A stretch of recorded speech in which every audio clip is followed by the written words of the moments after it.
কাতার আমাদেরকে জানিয়েছে তারা বাংলাদেশের থেকে 725 জন সোলজার নিবে। গতকালকেই বাংলাদেশ প্রধান উপদেষ্টা ডক্টর মোহাম্মদ ইউনূস কাতারে এসে পৌঁছেছেন, আর আসার সাথে সাথেই বাংলাদেশিদের জন্য দারুণ একটা সুখবর, আর যেটা হচ্ছে 725 জন সেনা সদস্য স্থায়ীভাবে কাতারে চাকরি পাবে, যেটা বাংলাদেশিদের জন্য অনেক বড় সুখবর।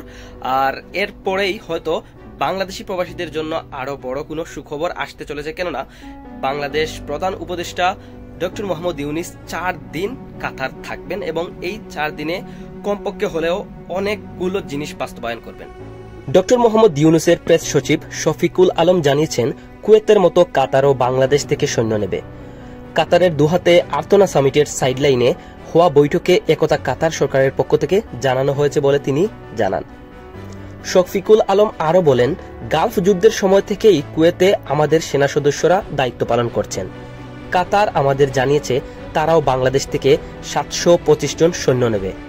স্থায়ীভাবে প্রতি 3 বছর পর পর একটা ব্যাচ আসবে। আমরা চাইছি যেন এই সংখ্যা বাড়িয়ে 1600 বা তার থেকেও বেশি করা যায়। তিনি আরো বলেন, এইখানে একজন সৈন্যর প্রারম্ভিক বেতন হবে 2.5 লক্ষ থেকে 3 লক্ষ টাকা। আমরা আশা করি 2 মাসের মধ্যেই পাঠাতে পারবো আমাদের সেনা সদস্য। এছাড়া আরো ইস্যু রয়েছে, আমরা কাতারে আরো বেশি শ্রমিক পাঠাতে চাই।